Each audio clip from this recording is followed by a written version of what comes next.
Hi, guys. Welcome to Parawoman Radio. I'm Amy. Behavior analysis in true crime delves into the intricate world of understanding criminals' behavior, experiences, and psychological makeup in order to crack cases and prevent future crimes, right?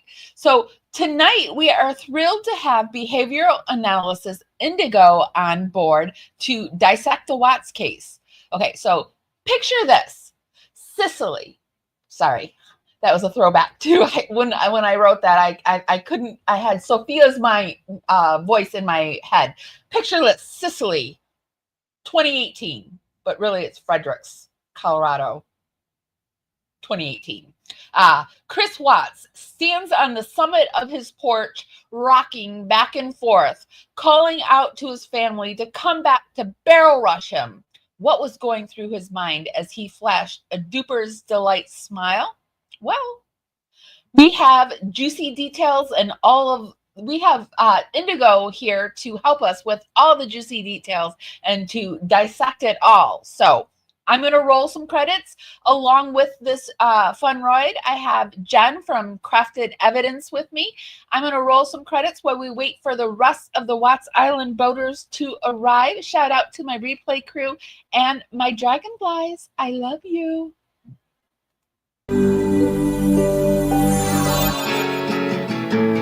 Carefully strumming his old guitar again. Words rolling out into our fire. If heaven had wings, I would steal them and fly away with you for a while. Hearing the essence of gratitude, your dreamy little smile on my lips. I miss my cue, but baby, I had you. Miss my cue, but I had you for that day.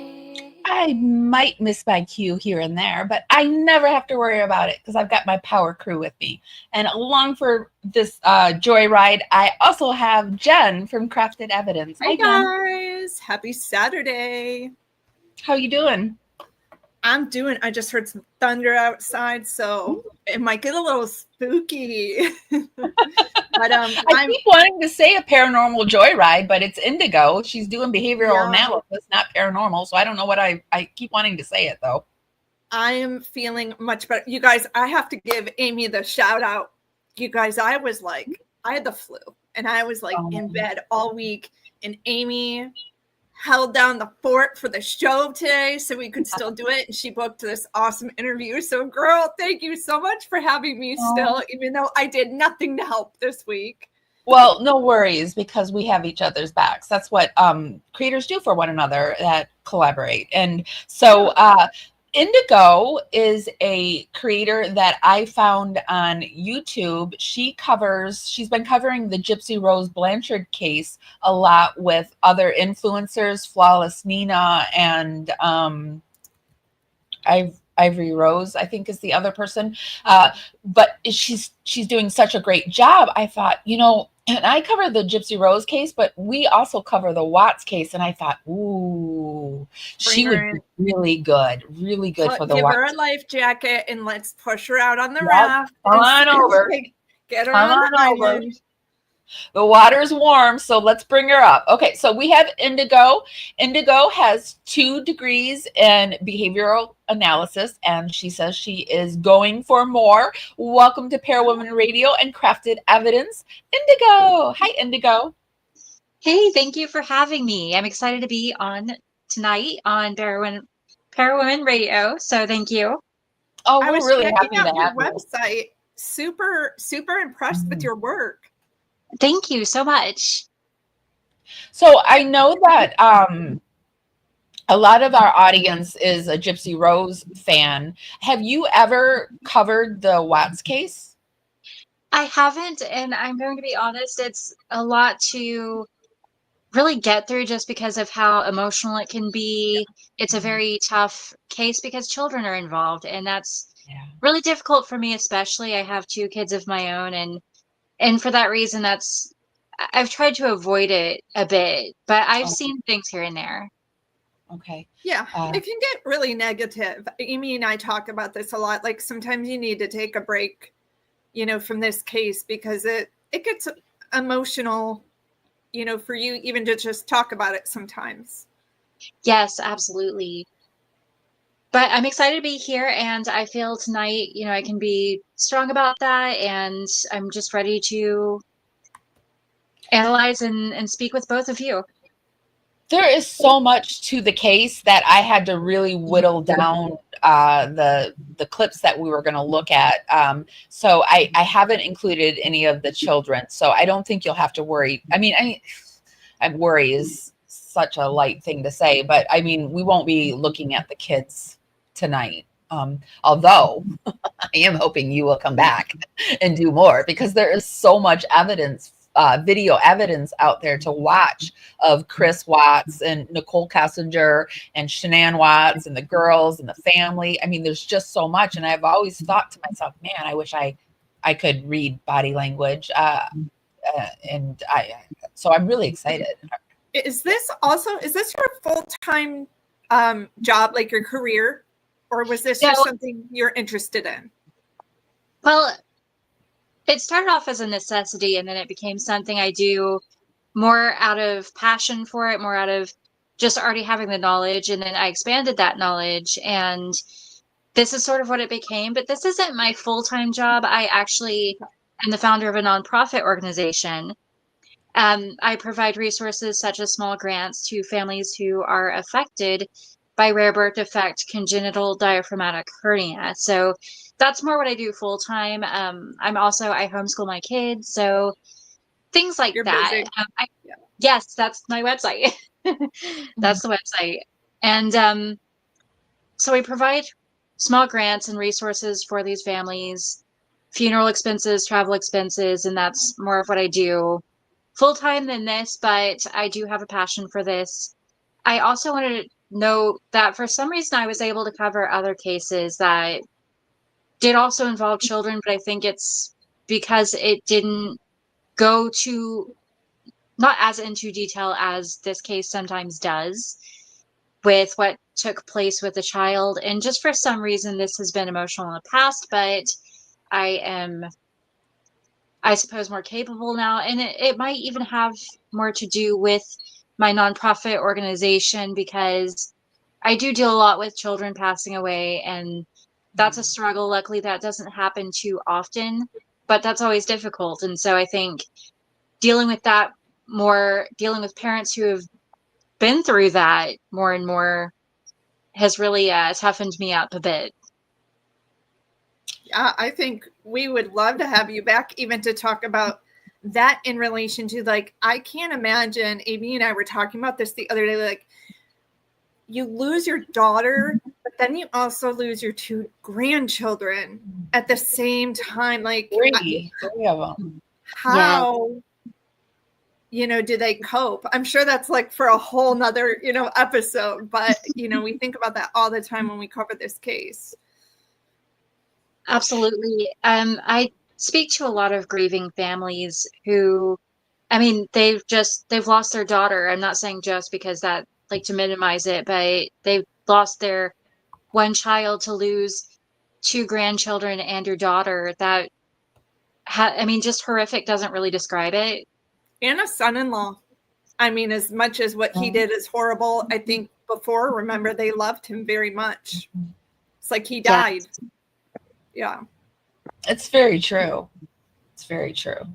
And it's not only that. I mean, and I don't want to like compare apples to oranges either, but like the Watts had others grandchildren, but these were the only grandkids that they had. I mean, it took out all of their family. It's got to be rough on the Rucheks. And See, it's always different, like when it's your biological kids, because I feel like when it's your daughter's kids, like they're coming over more, they're doing things because it's like that connection versus like an in-laws. But I don't know, like the whole dynamic of the family, it seems like they were all pretty close, but yes, they got in arguments and clearly disagreements a lot, but just so many weird dynamics in this case to try to cover too. There's still grief there when you lose even a son-in-law in this case, or I mean, you both know, I'm sure, but there's grief involved, of course, still in cases like this. And I believe truly and personally that Chris didn't have the connection that they had with him. Just my personal belief. I don't believe that was reciprocal. That's a good point. Yeah, I'm so interested for you to dive into these clips with us and kind of see what you pick up versus, like what, like, and see what we find out here. Yeah, it's going to be really good. So but first let's talk a little bit about you, Indigo. So you have this nonprofit, and you started taking. Where do you go to get these degrees in behavioral analysis? How do you do that? It's certificates, not necessarily degrees. There's not a degree. That's okay. I just wanted to clarify that. No, I appreciate that.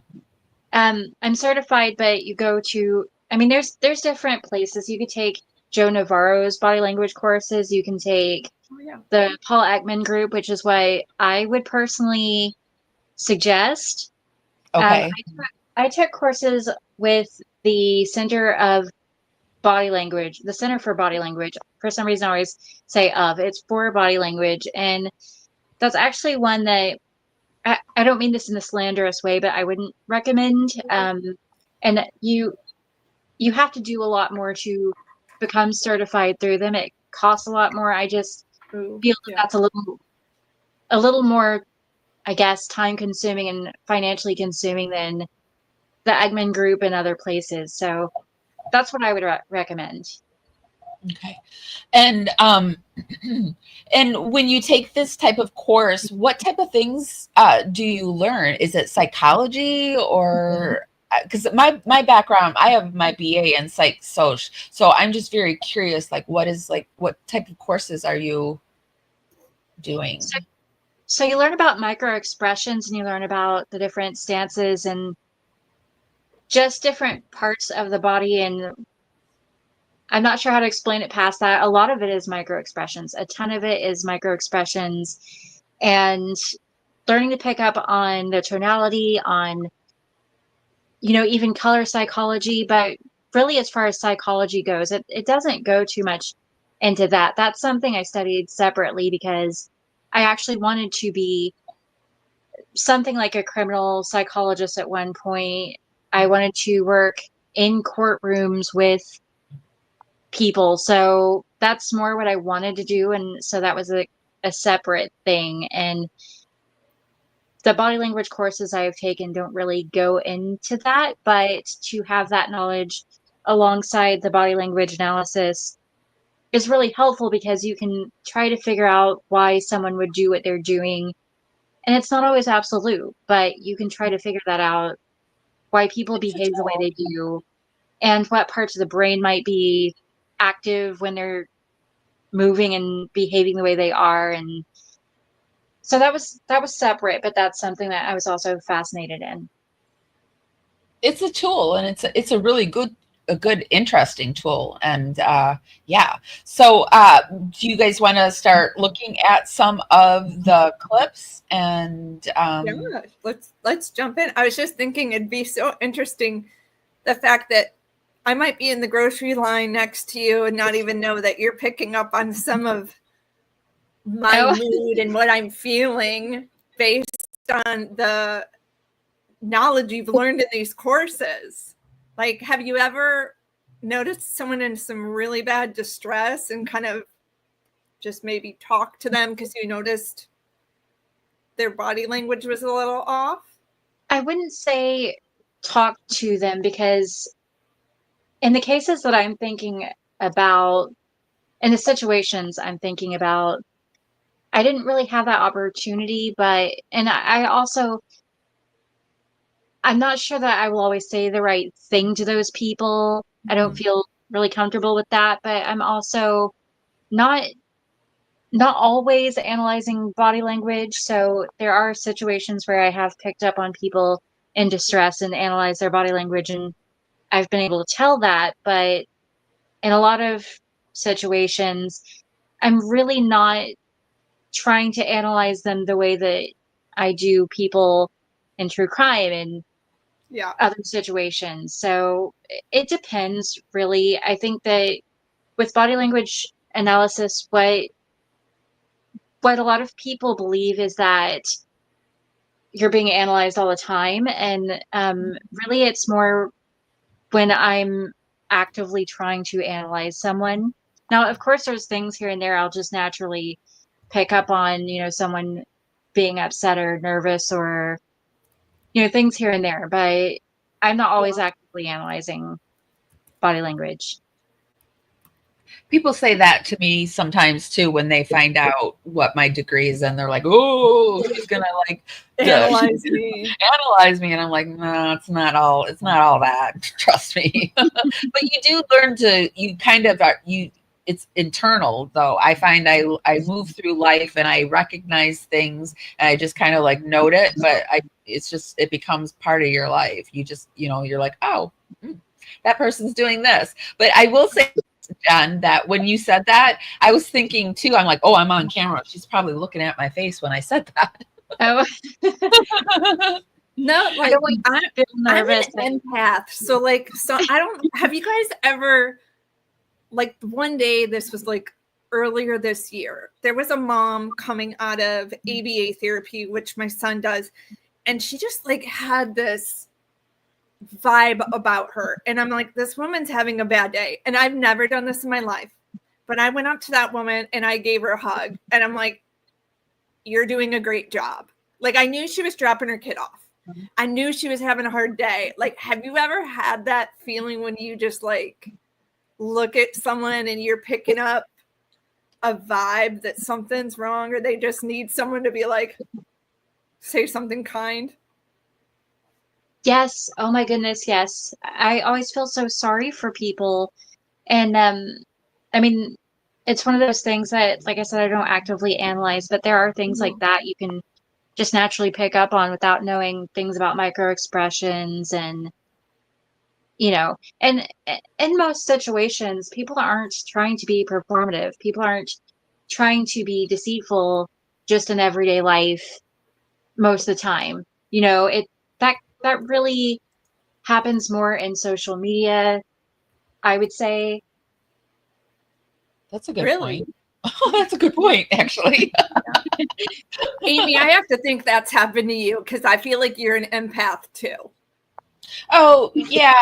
But I have learned to stay in your lane. And I'm like, if I don't like, you can't save the world. I'm at that point where I'm in a very like self-serving mode right now where I can't save the world. I want to, I really do, but I just can't. So yeah, it gets draining. Yeah.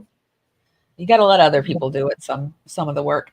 So Chris Watts, I think one of the most famous interviews that he gave was his Summit on the Porch. So on August 18th, his family went missing. And then the next day, this was August 19th, he's standing on a porch in a t-shirt that his wife bought him, begging for his family to come home and barrel rush him. And I think a lot of people, when they talk about the Watts case, this is the interview that they knew that something was amiss. This was it. So this is like an easy one, Indigo, I'm sure. But I thought we would start with this one. Okay, yeah, I've actually never seen this one personally. Oh, you have? Really? Okay. Oh, okay. Good. Yeah, I've avoided so much of the case. Okay, there's two of them. He did two of them. I've got them both for tonight. I've got this interview, and then I also want you to look at Nicole Kessinger's walk down the aisle at the funeral. Okay. I needed a walk. Wait, I you're needed making that it sound alarm like go there off. was a wedding, Amy, walking down the aisle. Walking down the aisle at the funeral. I mean, she's walking down the aisle. There's no weddings in this story. There's all Watch, now it's funerals. gonna blow up on social media that Nicole Kessinger Yeah. got married. Yeah, I know. Or they'll say something about me for saying it. Okay, but anyway, it doesn't matter. This is Chris Watts and his summit on the porch. So I thought how we would do this. If anyone wants to talk, just say stop, and I will stop it, and then we'll have a discussion. Do you want to do that? I'll play some of it, but if there's something that you see like right away you want to say, just tell me to stop. Okay. Okay, yes, that's what I did with other people. So You did? Okay, good. I'm All gonna right. raise my hand because I'm a loudmouth, Amy, so that we can still hear the soundbite. Okay. Sure, I'll just wait for you to ask questions, but like, it's the most important thing. Like, I'm not sure. I'll just wait for you to ask questions, but like, it's I want them wherever they're at. Like, I have no inclination to where they're at right now. Like, I've exhausted like every friend that I know of, and every friend that I have has called friends that Shanann has that maybe I didn't know about, and it's just like it's vanished. Like, she's not. Like, when I got home yesterday, it was like a ghost town. Like, she wasn't here. can you pause here? Yep. So the first few things I want to point out here are that there's no drooping of features. There's no exhaustion. The lower palpable fissures under his eyes there are not drooping. There's no indication that he's in any distress about this. No grief. There's no glabellar furrowing inwards. There's no indication that he has any grief around this, which is just a huge sign that he's guilty of something. But there was some eye blocking there when he says wherever. He says the word wherever and his eyes close. It's very subtle, but there's some eye blocking there when he has no blink rate. That veers from what's considered his baseline in this video.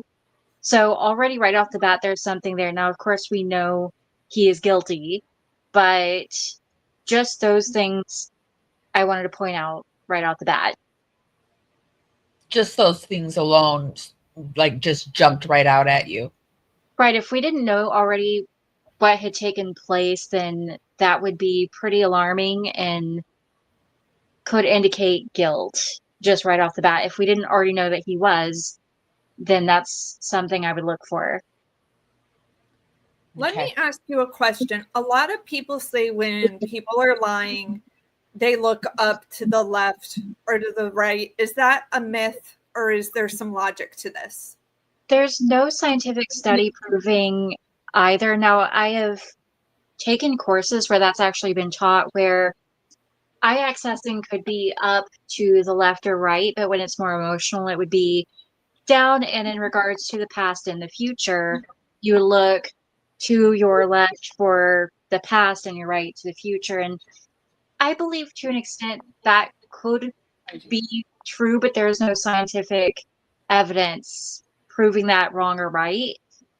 With eye accessing, it just gives you more time to think about what you're going to say. It's recalling information. And I think it depends, but I don't believe that that is an indicator, especially not on its own, of deception. I have heard that looking up and indicates past, future, or something like that. Does anyone else do this? Like, when to test it, you're like, you try to think of a thought and then you like look where you're looking. Yeah. See, I look up a lot, and I think that's because sometimes I lose my train of thought with the brain fog, but it's more like I'm looking up at, like for the thoughts to, pop in my head or something. And I'm like, it's not that I'm deceiving. It's just like, I'm thinking, I don't know. Well, context matters. Yeah. Context matters a ton, of course. If it's something that, like, as factual and simple as your name, for instance, obviously, now that's so simplistic there, but just something factual and that you shouldn't have to recall and think about, that might indicate, along with other clusters of behavior, something else is going on that you might be deceptive there. So usually that itself is just, like you said, thinking, wondering, you're trying to remember what you were going to say or what you're going to say, things like that. Yeah. Something I noticed with Chris's eye contact with this journalist. So Indigo, I was a journalist here in Atlanta for a while. So I've done a million of these types of interviews. And I am really shocked how Chris has locked eyes with this guy. Like, he is desperate to be in charge of this interview. And typically people aren't like that. So it's almost like he is trying his best to convince this guy that he's being honest. Yes, exactly. So that's what I was talking about with lack of blink rate and why it's so strange when he basically blinks. There's eye blocking there, which is closing your eyes for a bit of time longer than a quick blink around the word whenever. It was interesting there because he doesn't have that blink rate and he is, as you say, locking eyes. There's no indications of stress there. And this is more typical with a psychopath, with someone who has antisocial personality disorder. And it's also very controlling, trying to come across as believable, open, honest. Look, I'm making eye contact. I'm not looking away. My eyes aren't shifting away from you. Therefore, I'm honest. And so that I'm is not nervous. Yeah. Right. Wow. Definitely. Before we go on, I just realized I forgot to say that we're coming to you today on Facebook, YouTube, and Twitch. Hi, everyone. Be sure to give us a thumbs up. However you do that on the platform you're at. It helps us dance out into the algorithm. Party out there. Bring more people back to the party. It's just a free way to help us out, and it's really, really appreciated. Sorry, didn't mean to bust in, but I forgot to do that before we started. I think it's very interesting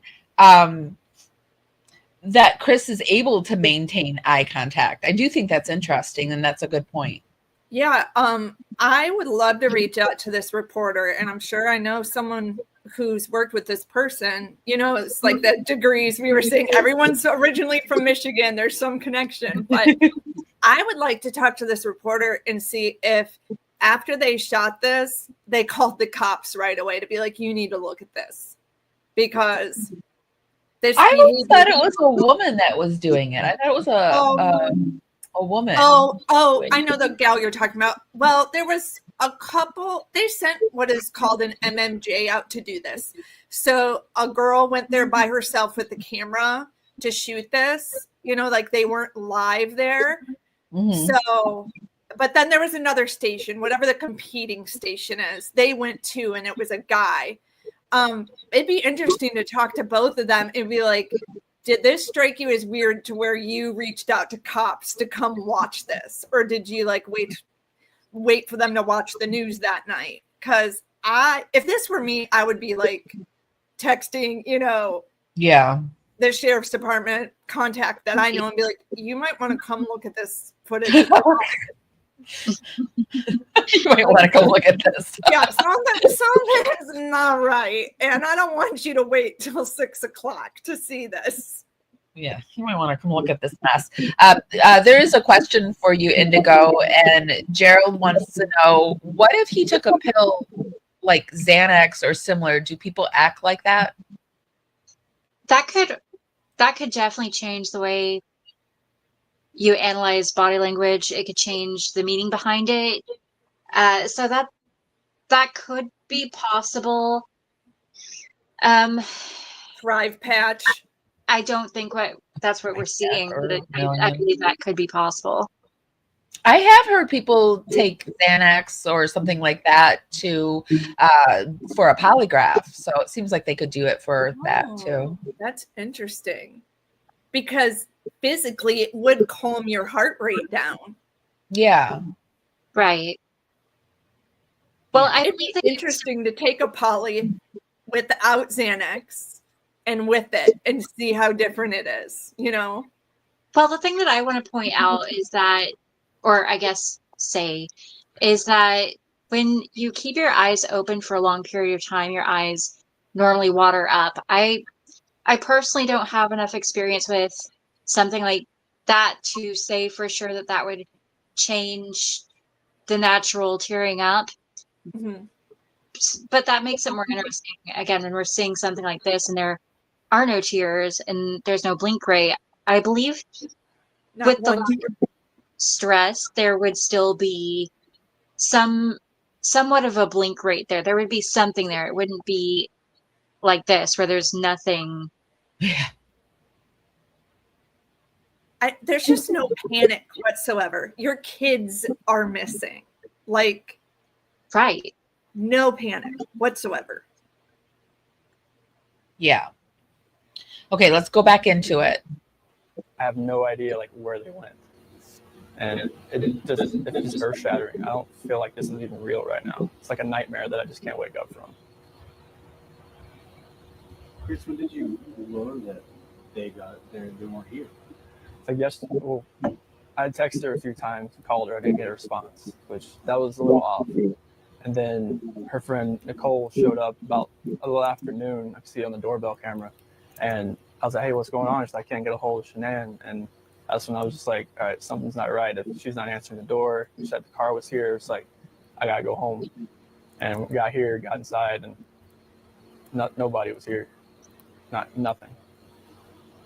And so I read that Shanann kind of What is all the lick lipping about? So Lick- that's lip. Why can't I say that? Lip licking. Jeez. Sorry. now we're seeing more indications of stress with the increased blink rate and the lip licking, but we're not seeing eyebrow flashes or forehead creasing, no raising the eyebrows, no illustrators, no movements that emphasize what he's saying.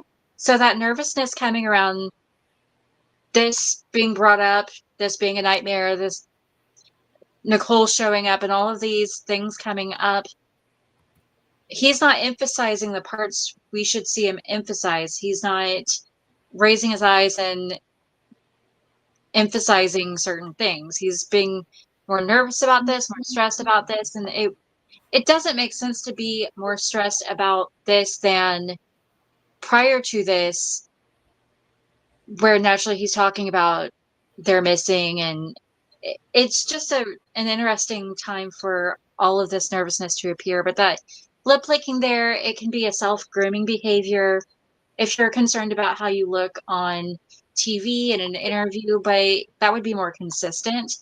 And it might be throughout this interview, possibly. We haven't watched the whole thing, but so far appearing around this part is more an indication of nervousness. Our mouth dries up when we're stressed, particularly when we're being deceitful. Not always, but a lot of the time it's when we're being deceitful. And so that's what we're seeing here. It is strange. He's not even. That's a good point. Nothing is moving up here at all. Yes. He looks like he might have some Botox done, honestly. He has no, I mean, for real though, he has like no wrinkles. Can we pin Daniel's comment? He has a pharmaceutical background.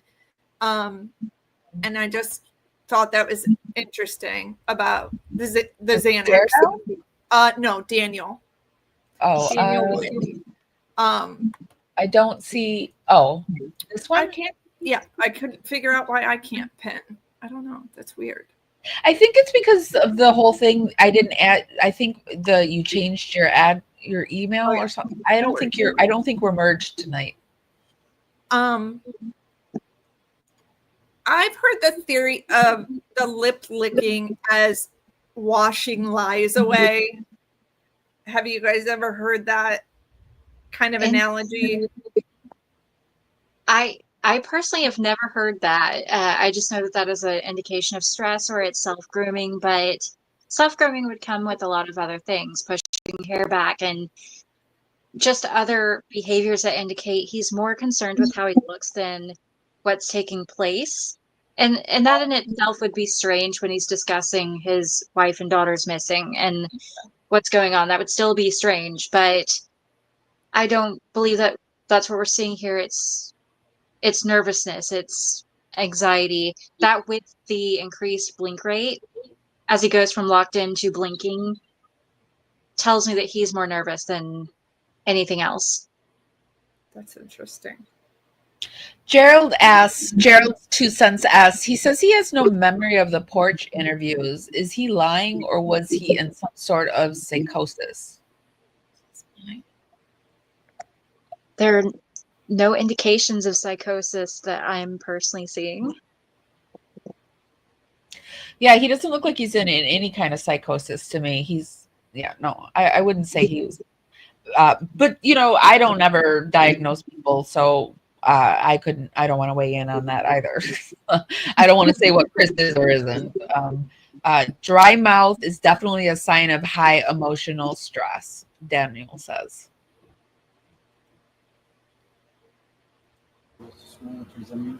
Yeah, because like Bella was going to start kindergarten next Monday, and they're just getting ready to start back again.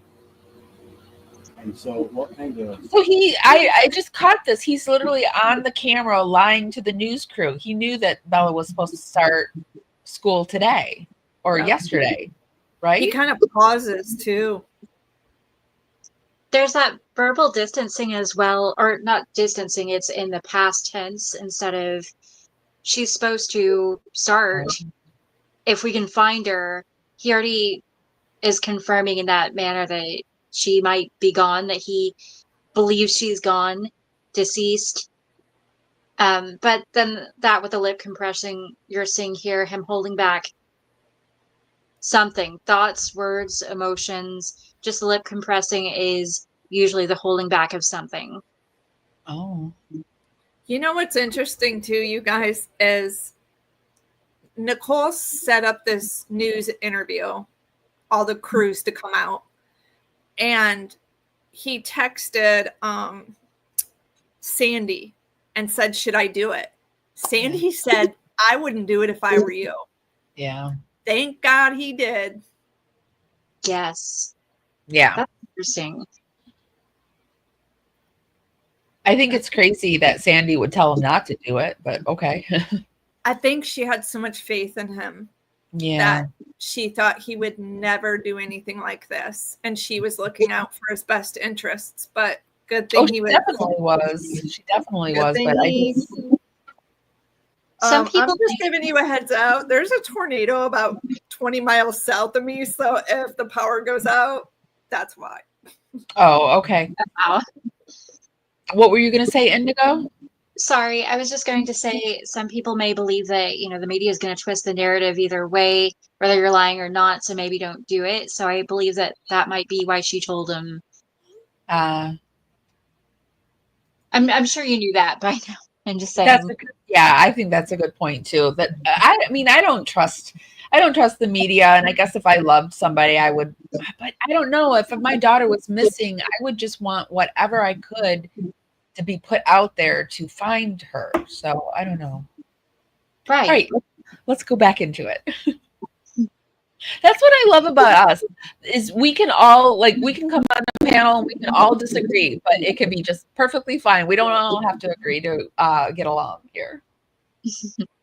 So your friend Nicole kind of tipped you off at something. Yeah, because she was here at the front door, and that's when I kind of knew, okay, if she's not answering anybody else either, this isn't like her, because she works at direct sales business, and that's that's what she does. And for her not to respond to any of her people, if she doesn't respond to me, that's fine. She's busy, she's got stuff going on, but not to respond to her people, though, that was. I just want to say, when I heard him say her people, I knew then that he was using Nicole Kessinger's words, because she said his people in the interview. So that there was some conversation about her people, and you say her people, or this is what you say you didn't expect her people, or something like that, because that's so Nicole Kessinger. So I found it interesting. He actually has an eyebrow Oh, flash. you mean Atkinson or Kessinger? Dickinson? I meant Kessinger. Sorry. Oh, no, wait. Yeah, no, you did say Kessinger, but you mean like she kind of coached him, you think? Yeah, I think so. Yeah. Because Nicole Kessinger calls family people, your people, Yes. instead of your family. And Your so house, that's that when I house. know. Yeah. God, I didn't ever think of that, Amy. That's a good pickup.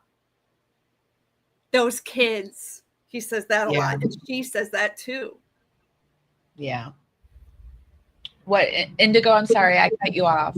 No, that's okay. I was just going to say that there's that eyebrow flash all of a sudden around anyone else. She didn't answer anyone else, so that was pretty interesting there to see. And then he has some illustrators, just emphatic movements in relation to what he's saying that emphasize what he's saying around this part where he didn't have that in other instances. So that's something else to pay attention to here. Okay, I'm going to take it back just a little bit because I want to look at that. Okay. Busy. She's got stuff going on, but not to respond to her people though. That was not like her. Chris, you've got a beautiful family, you know, and it looks like you all love each other very much. What went through your mind?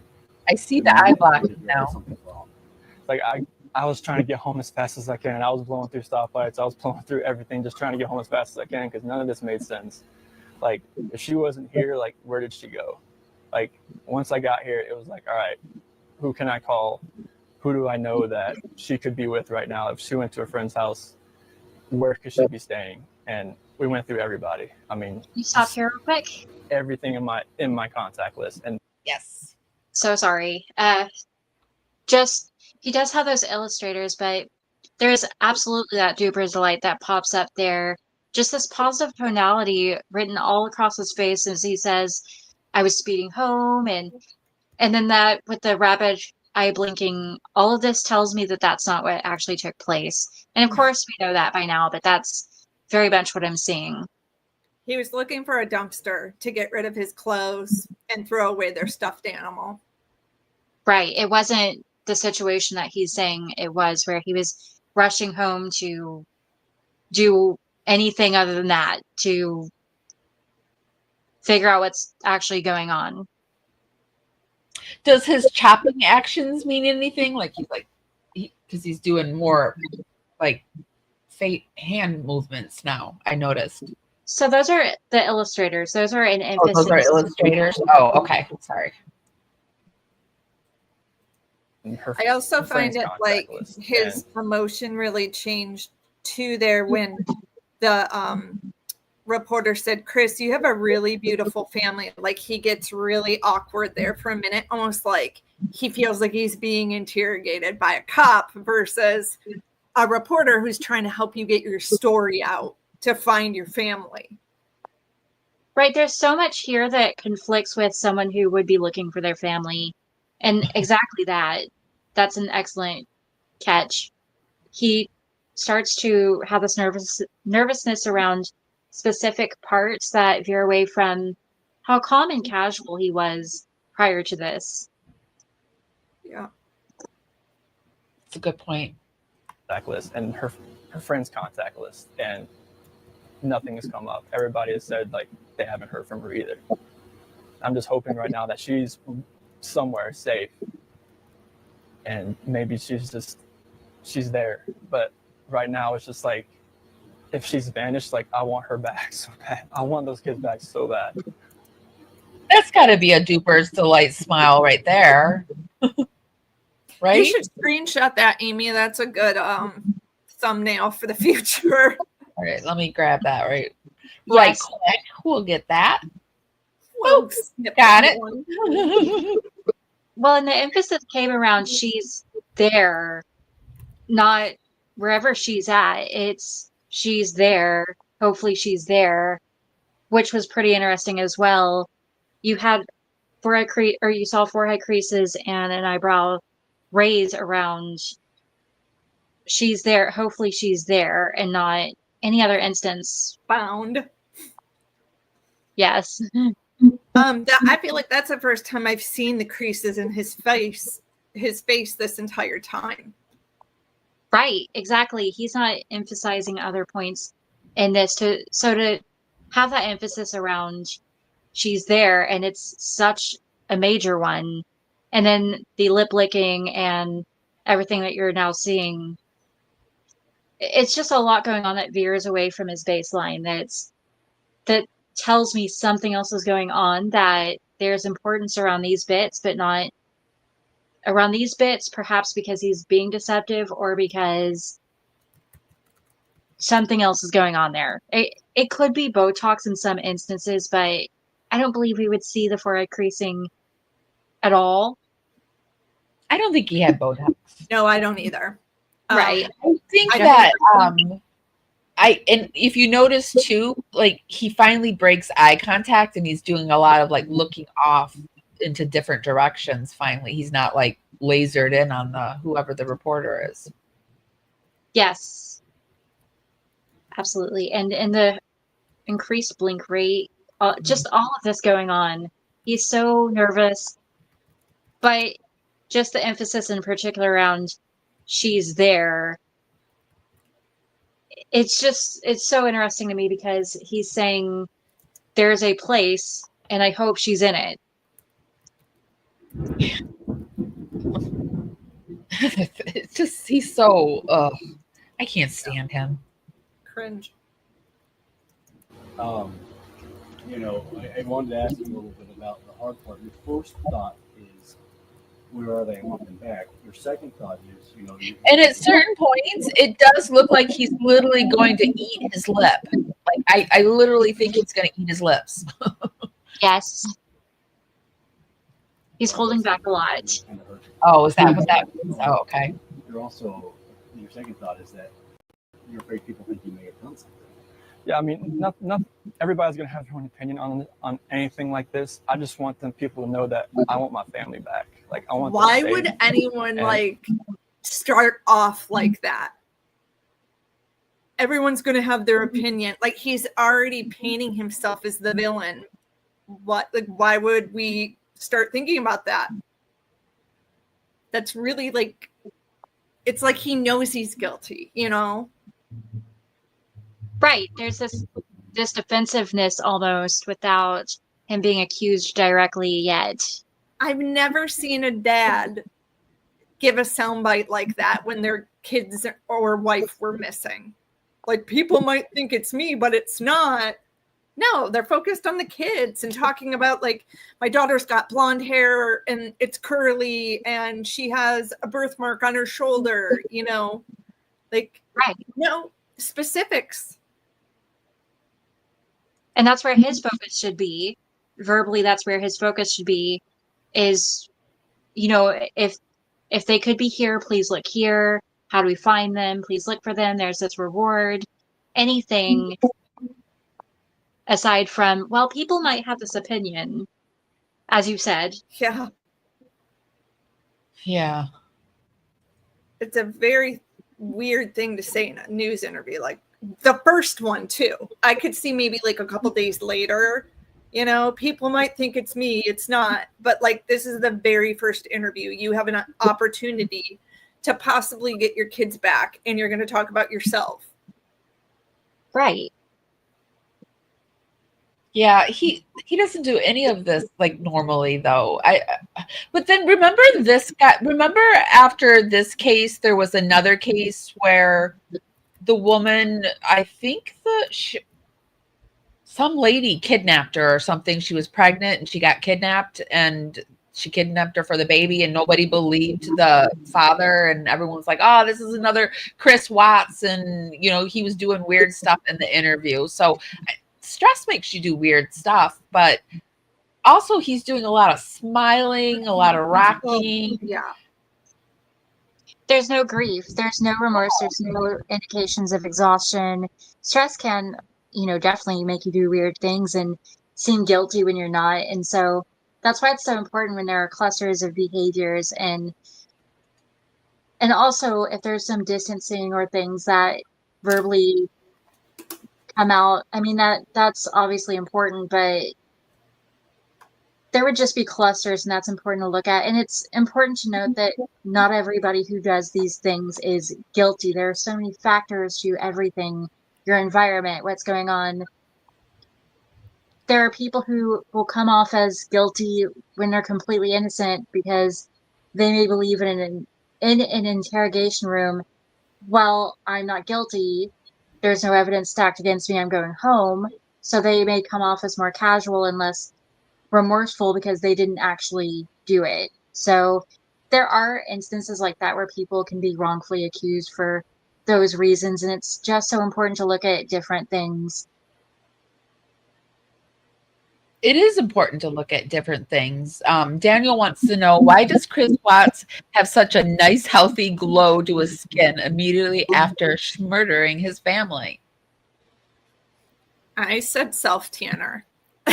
Self-tanner. Hey, Lisa, how are you doing? It's good to see That's you. the best I've got on that. You know, he said he never watched this interview, and he couldn't because he probably knew what a train wreck it was going to be. Yes. Yeah, he does look more pissed than worried. And I agree, Jen Soto looked really like pissed off too. It's weird. Well, normally though, that would come with more of a chin jut and baring of bottom teeth, nostril flaring, and downward glabella furrowing. If he were feeling more anger, that's what I would expect to see.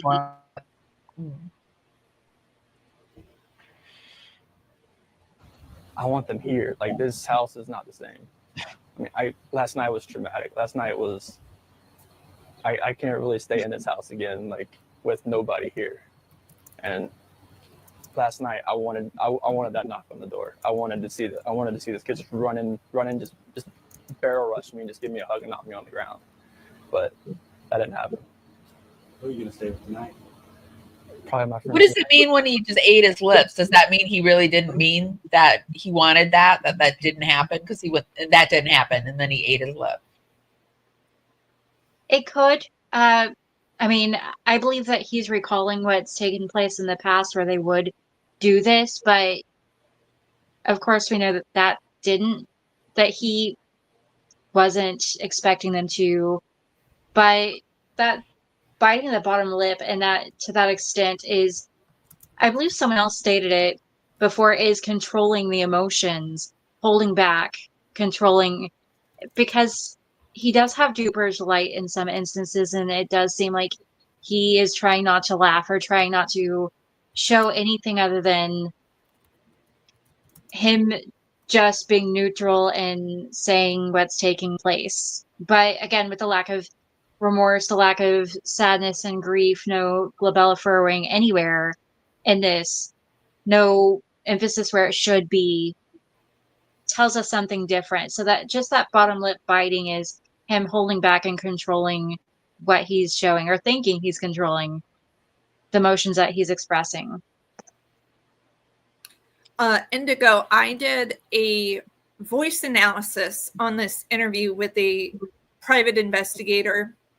And in that soundbite that we just heard, it showed that he was being deceptive when he said, like, last night was terrible. You know, like it showed he is not feeling what's coming out of his mouth. And those evaluations are pretty spot on. So it's really interesting that we can take the science of analyzing his voice, and then you take the science of the body language too and put it together. And we all know, like you said, that the ending of this, he really didn't want them to come home. He didn't want them to be found. And it's crazy to watch this, you know, in the aftermath and see that all of this kind of aligns with scientific evidence. Absolutely. And it's interesting. I didn't know that you did the analysis of his words and everything. I would actually be interested in seeing that if... Oh, yeah, I'll send it to you. Thank you. Do you do any type of voice analysis, Indigo? I don't. I've picked up on things here and there, but I wouldn't say that I'm an expert in any capacity with statement, you know, anything like that. There are things that I know people would typically say in past tense if they're guilty, and I've seen that more when analyzing the body language of someone who's guilty, but I just don't consider myself an expert in that sort of thing. Kunga Zopa says lots of tiny head shakes left and right, negation while he is speaking. His unconscious is causing us to see the truth via his body. Is his unconscious causing us to see the truth via his body movements? So the brain refuses to lie. That's very possible. That is what we're seeing. If it were a little wider, then those head shakes would be more an emphasis to his words, and that would just confirm what he's saying more than confirm that he might be deceptive here. So that's a good point, because yes, the brain refuses to lie. It's very difficult to lie, and that very much could be what we're seeing. Nick and Amanda, unless something develops in the next hours or so, like I'm hoping that somebody sees something or somebody knows something and comes forward. What's the hardest part of all of this for you? Not knowing, like, if they're safe or if they're in trouble. Like, there's just I'm gonna get caught. that variable. Like, I'm not sure. I can't do anything right now from where I'm at. Like, I'm not sure if they're safe somewhere, just huddle up somewhere, or if they're in trouble. And knowing that if they could be in trouble, it's earth shattering right now, and it doesn't feel like it's real. The weird part of all this, it sounds like every earth shattering, no tears. Earth shattering. Right. He looks earth shattered, doesn't he? There's so much control in his body language, and there are the things that leak out, the micro expressions, the duper's delight, the very subtle head shakes. There are things like that come out, but he's trying to control so much in this, that with the especially the lip compressions, just holding back things and trying to make sure that how he's viewed is, he's innocent. He's trying to look for them. They're missing. He did everything. But there's these people he's contacted, but there's all these lip compressions, all these things that he's very much trying to control.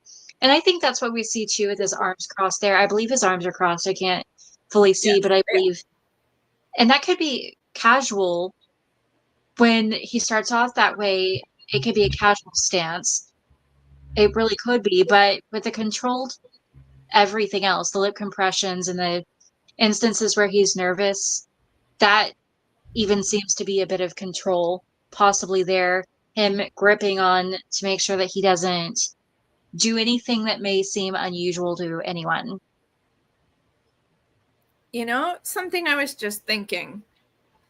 You know that 111-minute phone call, Amy?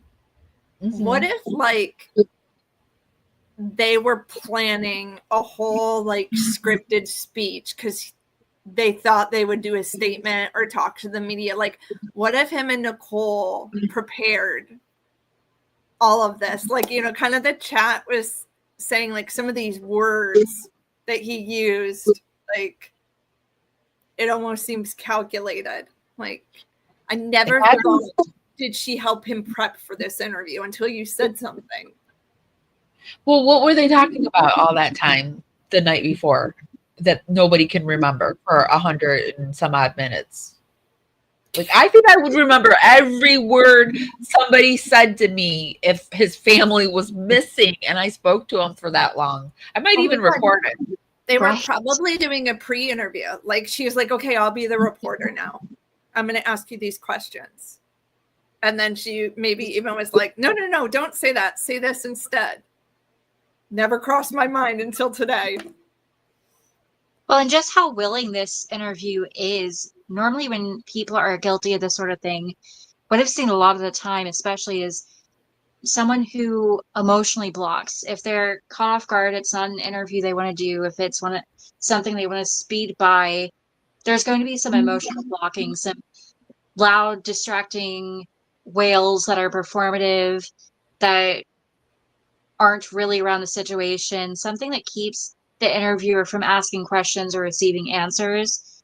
We would see something like that, not every time, but a lot of the time, or something would come up that would keep them from being able to answer. They would have one foot headed away from the interviewer, something that indicates this isn't something they want to do. So he seems very willing, and that could be because they rehearsed this. I thought it would be interesting to then, because he did 2 interviews. This is his second porch interview, and he did it with a different. This is the woman that he did it with, and I thought it would be interesting to look at him to see if anything really changes too much. And I popped it forward because I wanted you to be able to see Indigo that what his hands are crossed, and he like stood like this like the whole time, I think, pretty much, except when he would do his hand chop gesture movements. So I think this one was worse for him. The reporter angled themselves where he's pinned in, which is making him uncomfortable, versus when he was like out by the garage, like he can almost, if he had to run or flee, he could. So you can tell. And then you've also got the canines in the back barking their heads off. Yeah. He knows that's not good. So like this one to me is way worse than the other interview. Yeah. He knows a lot more is going on at this point, I think. And his stance a little leans backwards very, very slightly. It's not authoritative. It's not him taking charge of the situation and saying, this is what's taking place and this is what we're going to do. So that's pretty interesting. And it's also not casual. This just confirms to me that this is controlling. He's controlling how he's viewed here, what he's freely expressing, but with those micro expressions and everything else, it's not working as well as he would hope. Okay, let's see what he has to say. Oh, also, you guys, I live on channels, and at night they take the airboats out, and they've got them out right now. So if you hear anything in the background, it's the airboats. Yeah, in bed about 2. What was she going for? A family trip? Or It was a Thrive direct sales. It was a local event that was down there between a bunch of leaders in the company. This person just prepping right now, but I left work early that morning, like 5:15, 5:30. So like she barely got into bed pretty much. This might be a tough question, but did you guys get into an argument before she left? It wasn't like an argument. We had an emotional conversation, but I'll leave it at that. But I just want them back. I just want them to come back. And if they're not safe right now, that's what's tearing me apart. Is it like Duper's Delight Supreme when you laugh, smile, and chuckle? No, so that was nervous laughter. Duper's Delight is more on one side of the face. It's more one-sided and a micro expression. Usually it's not very, very apparent. So that was just nervous laughter. And again, I think it's about control, him trying to control how freely he is smiling and happy about the situation. We're not seeing a drooping of features. We're not seeing negative tonality, any grief, exhaustion, remorse. Even with the lower palpebral fissures, it's difficult to see from this distance in particular, but earlier especially, there's no drooping of those fissures. There's nothing that indicates that he feels any sadness or grief around this. And of course, with that chuckle, that just seems him, again, more controlling what's coming out.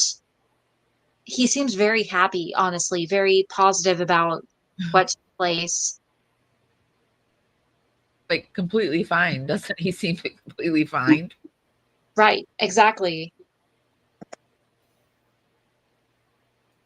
Part because if they are safe, they're coming back. But if they're not, this has got to stop. Like somebody has to come forward. You spoke to her family? She's kind of still. Yeah, they've been in constant contact, like every hour. I mean, everybody back in North Carolina and the East Coast. I mean, from Maine to Florida. What is her parents saying to you? Like, They're just like if they need to get on a flight, just let them know, because I mean they feel helpless right now because they're on the opposite side of the country. I mean, Colorado is, I mean, you can't just drive around and look. I mean, it's just like you wouldn't really know what you're looking for. That's what the cops pretty much told me. That first day, I was like, I want to get out and drive around. They said, you wouldn't know what to look for. last couple questions. What is law enforcement? What have the police or the sheriffs or your neighbors? Is anybody? What's police saying to you? Right now, this is what they're doing right now is canine in the sense. I think this is the biggest thing. This is the biggest thing they've done so far, because yesterday the Federal Police Department did all the searching of the house and try to gather whatever information they could, and with the detectives, officers, and sergeants. And today it's, I mean, obviously with all the activity that's around, it's there's a lot going on around here, and I really hope that all of this can lead to something positive.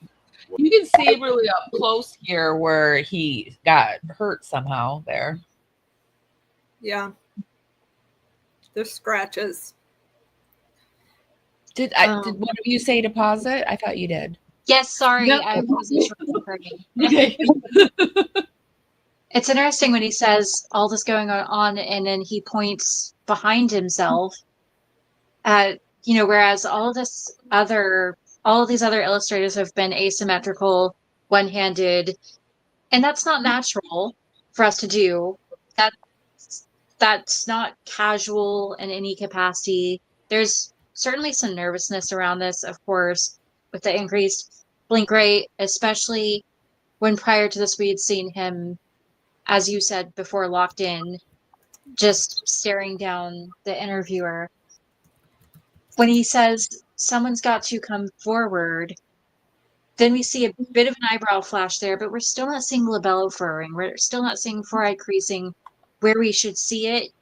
An emphasis to if they're safe, no emphasis on the word safe, and that being priority to him in any way. I just think one of the dumbest parts is when he's like, "This has got to stop." I know, it's so ridiculous. Like, it all needs to end right now. Whatever, Chris. Okay, so I thought it would be fun to move on and take a look at the funeral and Nicole Kessinger. I grabbed the footage from Jen and I did is it you and I that did this, or was it? no, I don't think we did it. We did a live talking about her, but we didn't show the video. Oh, I'm sorry. This was me. I did it myself.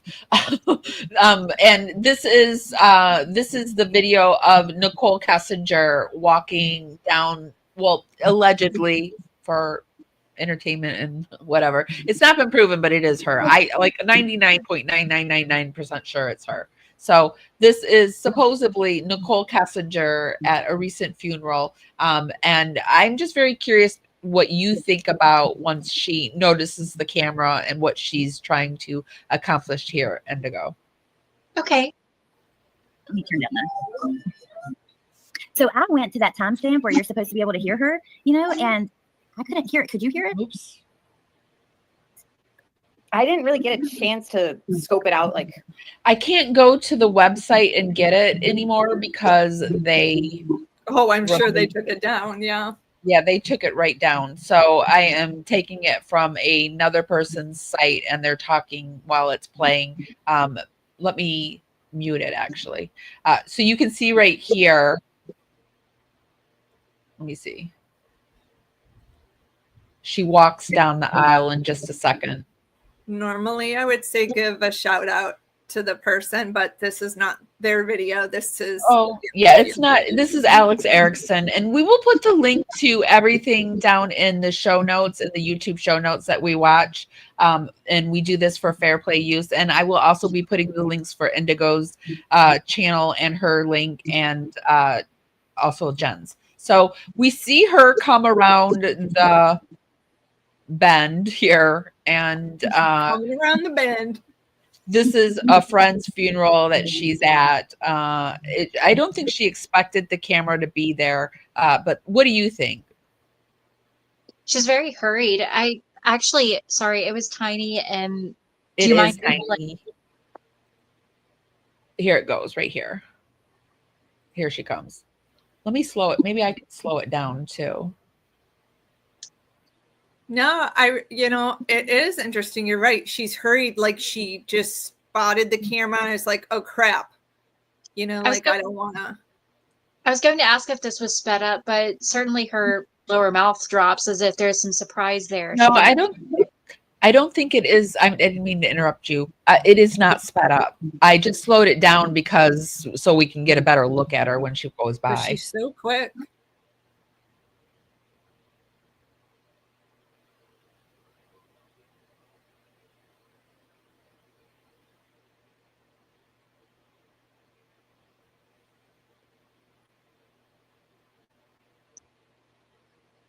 So it's difficult to tell what her, how her eyes are there, but of course her mouth does drop. She does seem a little bit surprised, and then quickly she closed her mouth. So yeah, that does seem as if she did not expect. Let me see if I can get a better video of it. Hold on. Sorry about that. No, it's my issue. Maybe I can get it better on a short. No.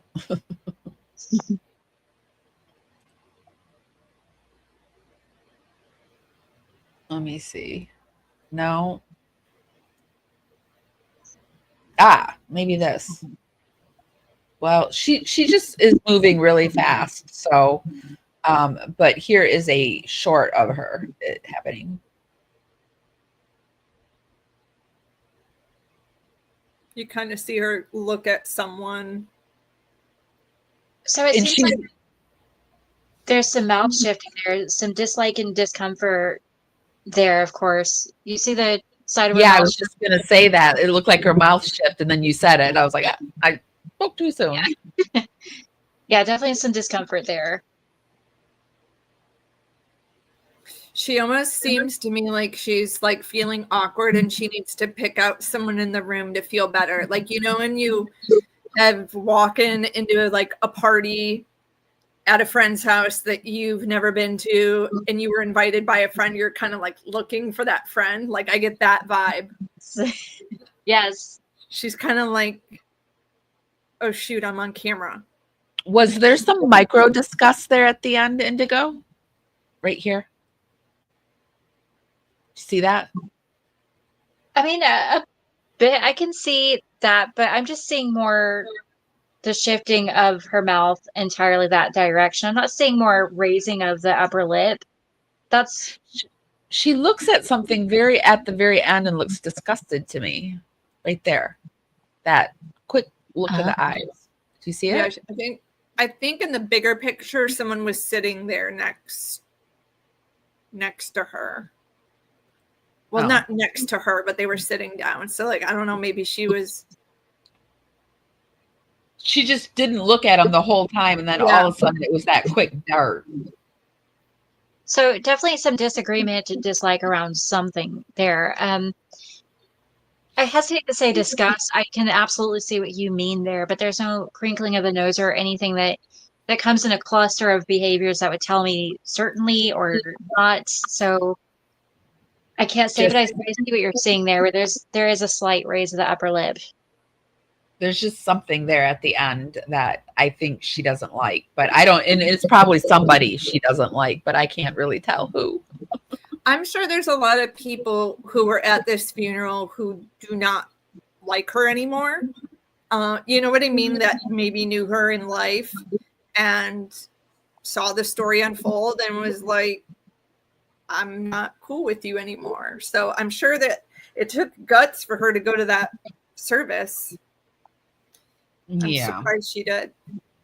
I saw that too, Jody. Do we have a second to look at the police interview of her body language a little bit?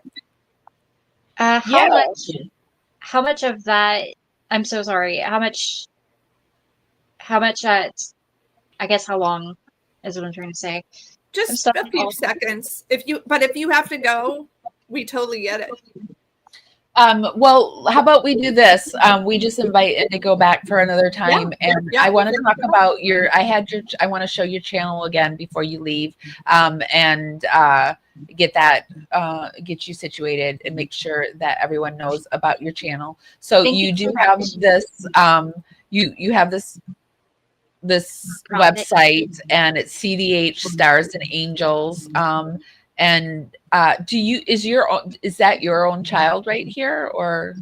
No, that's actually one of our board members and her child. And could you re-say what you do for this nonprofit? So you're a patient advocate for children. So we provide small grants and resources such as travel expenses, funeral expenses, medical expenses, even medical equipment sometimes, or funds for that, meal expenses and things associated with a rare birth defect, congenital diaphragmatic hernia, which affects most children. They're diagnosed prenatally. Sometimes it's diagnosed older in life, but it's a lifelong, often fatal birth defect. It's very expensive. These families need a lot of support, so that's what we do. We provide small grants, care packages, medical equipment, just whatever would help the family. Can you shout out the name of it for people who have a hard time reading the screen there? What the website is again? Yes, so it's CDH Stars and Angels. Okay. Is it hard to read? For me a little bit. Oh, sorry about that, guys. No, okay, so this is her. Not you. It's my eyeballs. Oh, okay. That's her website. And if you are interested in finding her over on YouTube, she has a amazing channel. It's called Indigo. She is covering the Lori Vallow case, the Gypsy Rose. I was really excited. I just saw this that you did Sarah Boone. Love to talk about Sarah Boone. Would love to actually talk to you about Sarah Boone, because we cover Sarah. She's such a card. Yeah. Yes. I guess that's a nice way to put it. So, so you do lots of Gypsy Rose, which that's a frustrating case. A lot, yes. A lot of my subscribers seem to really enjoy that case more. I've just built more of a community around that, so I focus a lot on that, but I also try to do other things here and there. We can get that 100%. I've covered the Gypsy Rose case. It just got a little too intense for me, so I've backed away from it for a little while. But yeah, it's a good case to cover. It's interesting. I'm sure there's a lot of behavioral stuff that you get out of that. Yes, absolutely.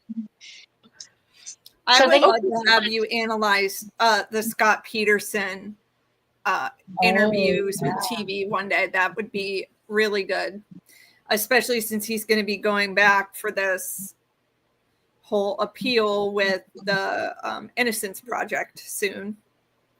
What do you do you follow the Scott Peterson case, Indigo? I don't actually. I have not. I don't know anything about that case, to be honest. I think that's better to look at it with a fresh set of eyes. So don't go research it or anything. I think it'd be good to have you back and just not really know what it's about. Can I ask you really quick? I wanted before you go, when you're doing your analysis, do you watch it and you're just kind of sitting there with something, writing down and noting when you note stuff, or how do you analyze it? I have before, but most of the time, no. I just play clips. I see certain parts, and I even get a lot of criticism for this because people will say, well, there's no way you saw that much in that short amount of time, but there is a lot that can be picked up in short instances. And I think sometimes I'm more eager to point things out, and I don't give it a lot of time to, cover several minutes of a video or several more seconds. as I should. And I get a lot of criticism for that. So I think that I see things and then I just say them, and maybe I shouldn't, but yeah, for the most part, I don't write things down more often than not. You're very good at remembering them. I would like I would have to see it and be like stop, and I have to say it. But you're very good at like we would play a clip and then you would come out with like a long and analysis of it. So you're very good at what you do. I have to say you're very good at it.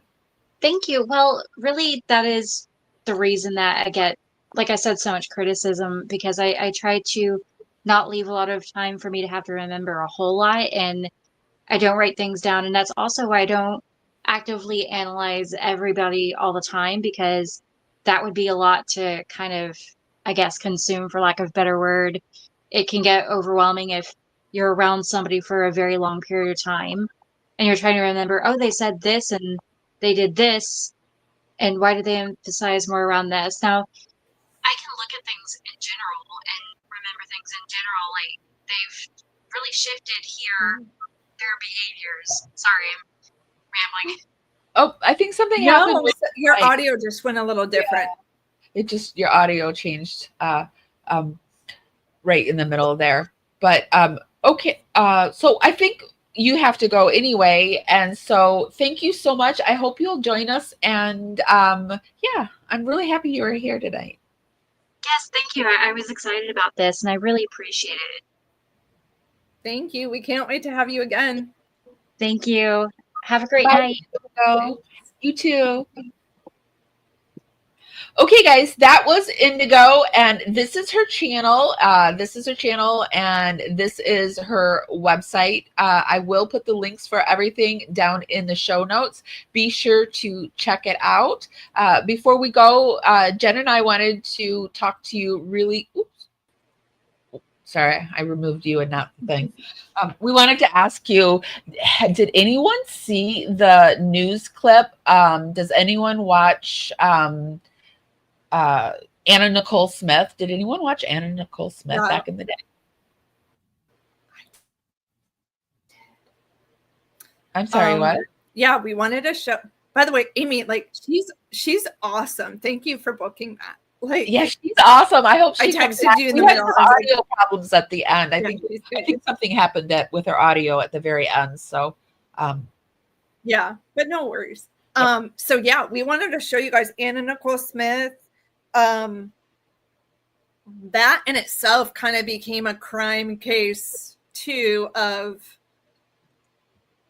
who gave the son the medication that he OD'd on, who was supplying it for Anna Nicole. Then you've got this whole paternity test battle.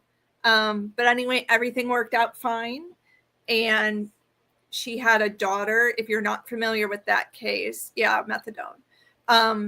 But anyway, she's with her biological dad now. And every year they go to the Kentucky Derby. So today was the Derby, and we were looking at these pictures and we were like, my God, she looks just like Anna Nicole now. And I'm not sure what you guys thought of that case. Yeah, Larry Burkhead's her dad. She looks so much like her dad. And Howard Stern was the other guy. yeah, Howard Stern. Was his name Howard Stern? Oh yeah, it was. It was. You're right. You have the one with so the black picture. This is at the Churchill Downs. This is Danny Lynn, and they go to the Churchill Downs, I think, every year. That's where she met her dad. Yes, that's where Anna Nicole met Larry. And then Larry was a photographer, and he would take pictures of Anna Nicole, and Anna Nicole would flirt with the camera. You know how she was. And the two of them developed a relationship. And I don't think you didn't send me the one of them at the thing. I sent a video of a couple. Yeah, you did. Okay, sorry. You did. Sorry. This is the only thing I was able to do this week to help. So that's Danny Lynn when she was born. And if you know the story, her son ended up dying. Was it that same day or the next night? Well, he slept. He came and saw her that night, and Yeah. she was sleeping, and she thought he was sleeping in the chair, but he was not. And I think she renamed the baby after her son. But the other clip shows video of, we thought it was interesting. She's wearing Anna Nicole's dress that Anna Nicole wore when she met Larry. I did like a little short earlier today, and some people said they thought it was creepy and weird. What do you think of that? Can you see it? Is it up on the screen? It says you need to download it. Oh, sorry. Hold on. I don't know how to, when it pops up with the player, how to share the play, move it to the player, because I've never done it. Hold on a second. Yeah. Let me see. Oh, there it is. So same dress. I'm sure she had it altered too, though. Yeah, she said she was wearing the same dress as her mother in this. Is this a video? Yeah. She looks just like her. It's so amazing. Have you watched the documentary on Anna Nicole? She's very interesting life. I don't know if I have or I haven't. I used to watch. I watched her Lifetime or her whatever when it was on TV. Is this it? There's a video too of her at this awards, and she says that, you know, her mom wore this very dress, and she's talking about it, and her dad gets really emotional and kind of tears up a little bit. So it's pretty amazing. Yeah. Would you guys be interested if we decided to cover Anna Nicole Smith and Danny Lynn and that whole fiasco? Kind of where are they now? I'd be interested to do I know a lot of people don't believe in the psychics and stuff, but I really do want us to bring like a psychic medium on and see you know, I believe she's probably watching down on her daughter and wonder, you know, what did she think of today? Yeah. I wonder what Howard Stern is doing today. Yeah. Because what a creep. I think he had that all in the bag too. Yeah. He tried to keep that baby. He tried to keep Danny Lynn away from him. Remember they had that whole court thing? Yeah. And imagine how different her life would be, because she lives in Kentucky and lives like a fairly pretty normal life, you know? And like props to Larry for taking in a baby, you know? And I was thinking, wonder, there had to be an estate made, right? Where I'm sure Anna Nicole didn't change her will like the day the baby was born. So I wonder if Larry had to like take care of the baby financially for a while until all of that got settled as well. I feel like Larry would have done anything for Danny Lynn. Yeah. You can tell like Danny Lynn has become his life. He is like, he's a dad. And if I don't know if he's dating anyone, but it's him and Danny Lynn and whoever he allows in his life. You know, it's not like, I think the other route, he would have, the attorney guy would have had her on TV. On TV doing a bunch of junk, probably things that Anna Nicole wouldn't have wanted for her, because I think he used Anna Nicole too in that way of just moneymaker. I think Larry was really the only one. And That loved her. yeah. And I think eventually they probably would have got back together if Anna had gotten her life, if she had gotten control over whatever substance addiction she had. Yeah. I think she had an opiate addiction in the beginning because she had back pain from those implants. And then she got hooked on medication, and then the medication didn't work. So she went to harder and harder stuff. So that's really sad and unfortunate. Really sad life. Feel really bad. Yeah, I was for her. thinking, imagine how much she would have loved these moments getting ready with her daughter for the Derby. She would have been like, getting their makeup done.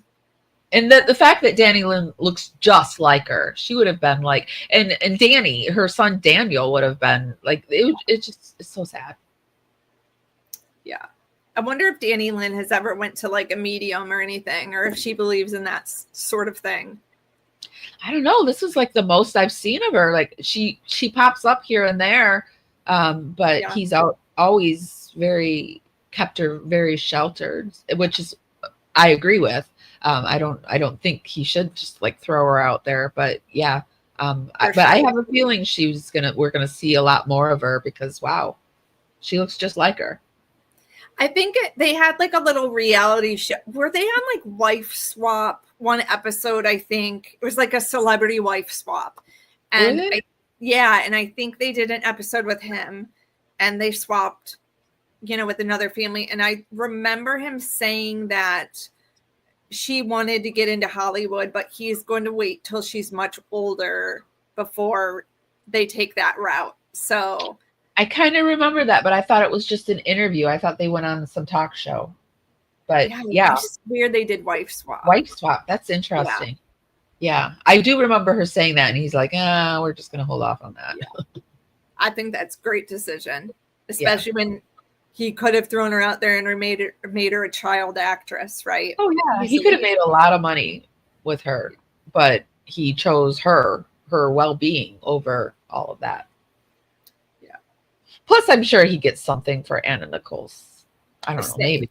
I bet, I'm sure that took a long time to work out, too, because I do think the attorney boyfriend was in charge of all of that. But, I mean, he is the biological dad, so there was going to be child support. Yeah. And it's going towards the child, so well-deserved. Much darker than the Watts case, Andrea? Andrea says it's much darker than Watts. Ooh, I don't agree. I think Watts is as dark as you can get. I mean, I guess if you go along prolonged, like what they rolled Anna out and did to her for a prolonged period of time, yeah, it's pretty dark and gross. Yeah, it is sad to see how in that documentary. I'm gonna have to figure out where it's on, Amy, and send it to you. But it just kind of shows like her whole life. Like even when she was with the old dude, he wanted to give her all this money, and she's like, "I'm not marrying you until I make a name for myself." And she was like, "I'm not just gonna piggyback off your bank account." And I thought that was pretty cool of her. And of course, people don't.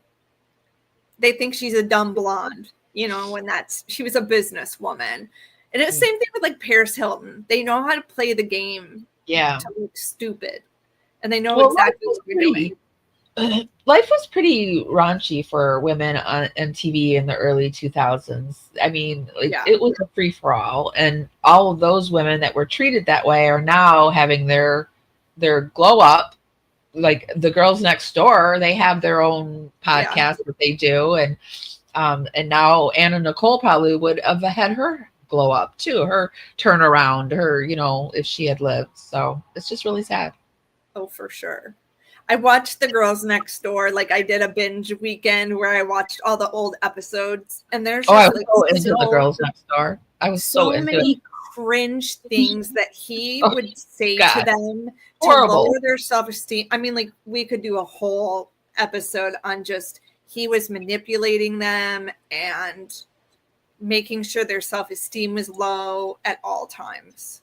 But at the time I watched it, I would ride my exercise bike and I'd Oh, yeah. watch it, and I just thought it was funny. I just like, but it's so crazy because people don't realize, like, when the times change, Yeah. and the times have changed in that respect, thankfully. I mean, I think all of them are grateful for him because he got them, you know, where they are today with their careers. They wouldn't be where they are. But I'm glad they're all speaking out now about some of the emotional abuse they all went through.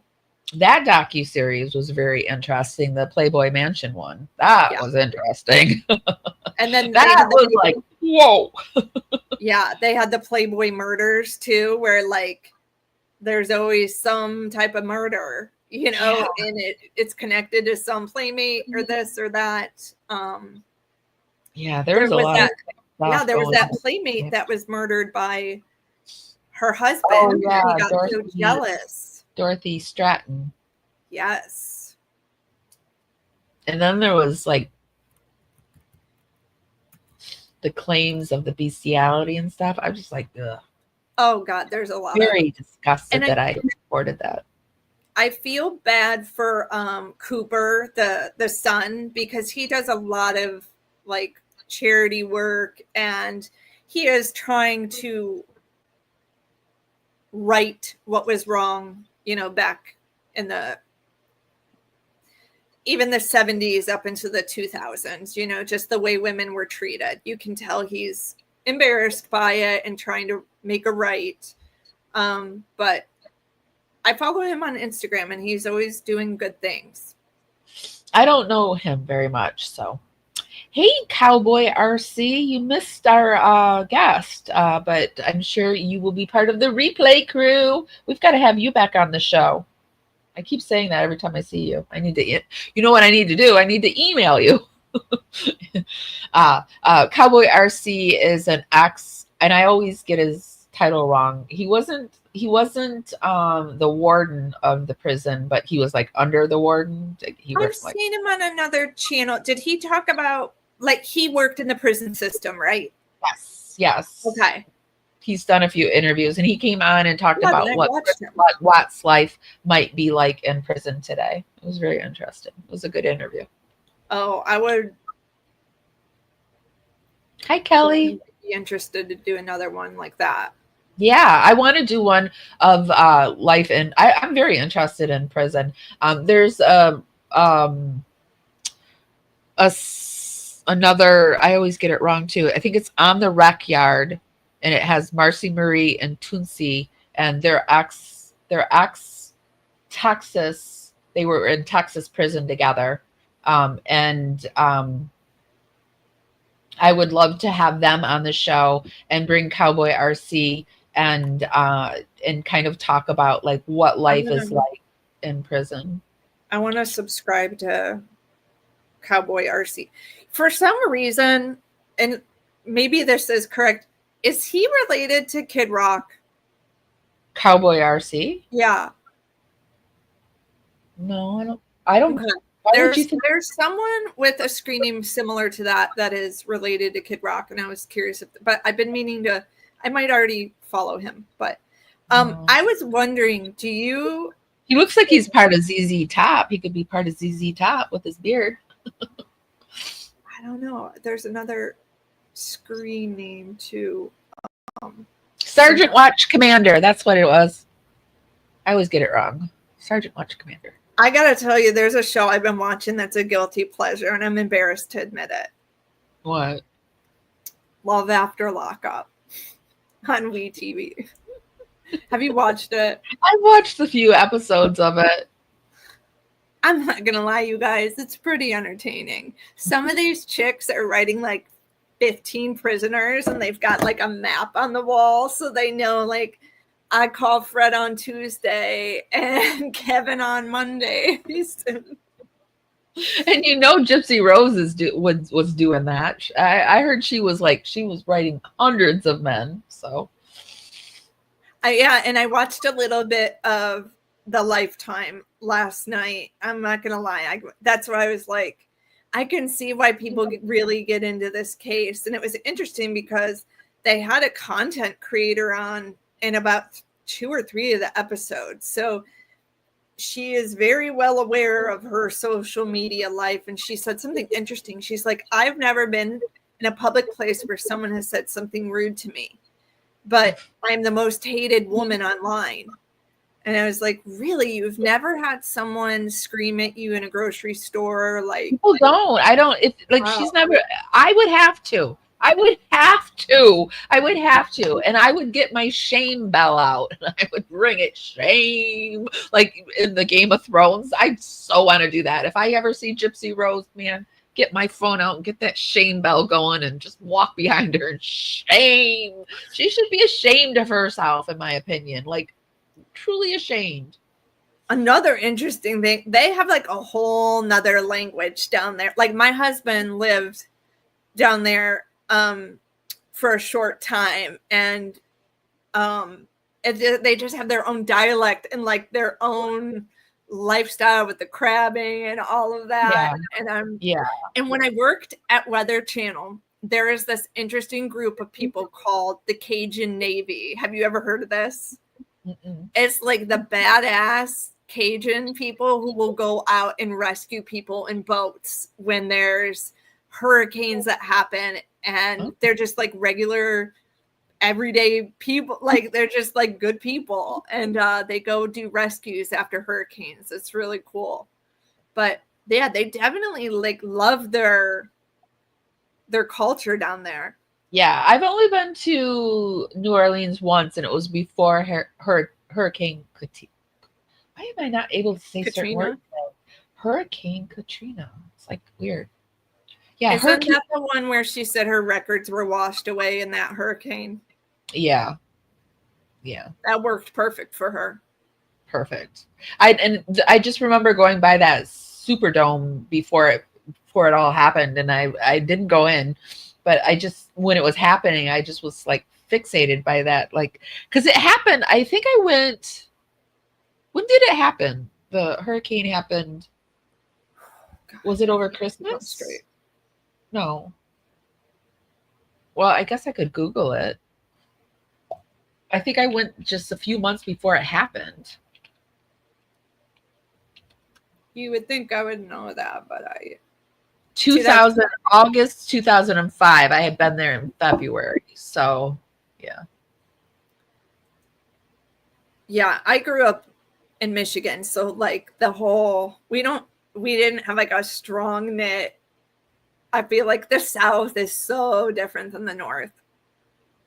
Oh, I feel so stupid because I remember when it happened.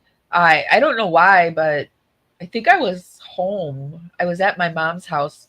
I was in Michigan. I was in the Metro Detroit area, and I said something like, well, why didn't the people just leave? Like, why didn't they just leave? They knew the hurricane was coming. Why didn't they just leave?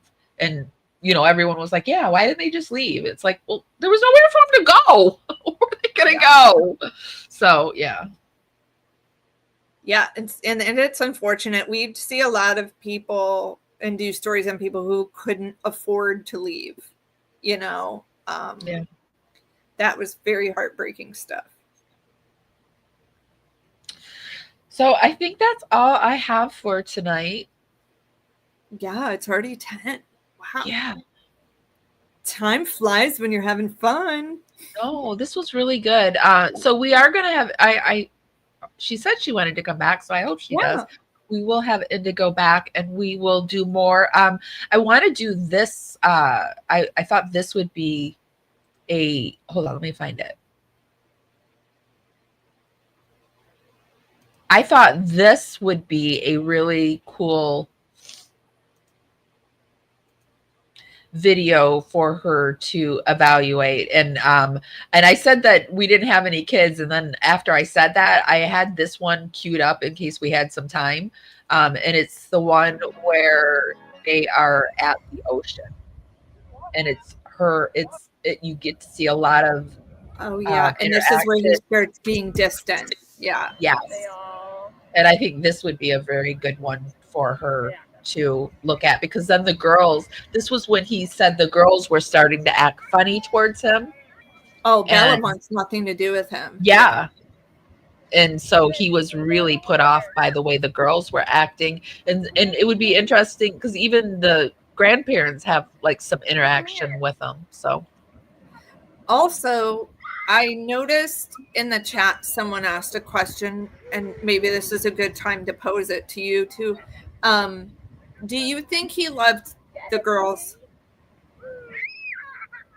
I don't know. I've been getting emails here and there that he was abusing the girls. I would really like to look into it to see his relationship with the girls. And I mean, did he really love them? He has such a feminine. His body was turning very feminine. He was getting this really tiny waist. Yeah, he was from those patches. Isn't it? Like somebody said that he was wearing a waist cincher. Wouldn't be shocked. I know people are not gonna like this opinion, but I do think he loved his children. I think he loved himself more, though. Some parents would do anything for their kids, and some others are self-centered. I have a hard time diagnosing him with the term narcissist, because I am not a medical professional. But I don't use it yes, either. a narcissist is going to pick themselves over their children, but in the early videos, he naturally is nurturing and caring for these kids. So I do think he loved them at one point. I think he loved them as much as he could love anything. Yeah. Right. But yeah, he definitely loved himself He had to more. Google, what does love feel like? Yeah. But yeah, Bella wanted nothing to do with him. Cece at one point started to go to him and then changed her mind. So yeah, I just think that would be a good video to go over. There's a good text message too. I just did a video a couple days ago where it's like a lot of the strings, and I want to do another. I keep saying we've got to do this video. I want to go over and do like a video where we go over the text messages too. There's one Shanann sent to him when they're in North Carolina, and she's like, "You're being really moody and short with the girls. That's why they don't want to come to you." Yeah. So obviously they had a conversation at some point where he was like, "The girls don't want to be around me," or like, "What's going on with the girls? They're being distant." Yeah. Yeah. I feel like we've got a new tool with Indigo. So yay. Yeah. Good find. Yeah. Okay. Well, John, thanks for being here. I'm glad you're feeling better. Thank you. I'll bail out so you can close. Okay. Bye, girl. Okay, guys, I will put the links to all the channels. I will put the link for John and Indigo's channel down in the YouTube show notes. Be sure to head over there. We are trying to hit 7K over on YouTube. We're about, I don't know, like 50, I think, short. So check to see if you are subscribed. And if you're not subscribed, yeah, it's a free way to help me out. And it's really, really appreciated. If nobody's told you this today, and even if they have, I'm still going to tell you this. I love you guys so, so much. And I'll see you next time. Thanks, everyone, for being here. Shout out to everybody in chat. Bye, guys. I miss my cue, but baby, I had you. Miss my cue, but I had you for that day. Here in the blue, I'm falling deep. Be sure to give this live a thumbs up. Helps me go out into the algorithm party out there. Bring more people back to the party. It's just a free way to help me. Baby, I'm dancing with you tonight, and it feels fine. Feels fine.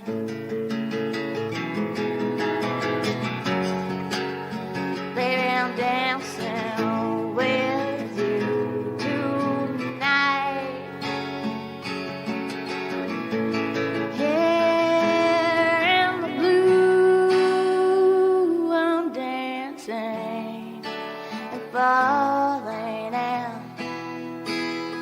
hoping for some time with you.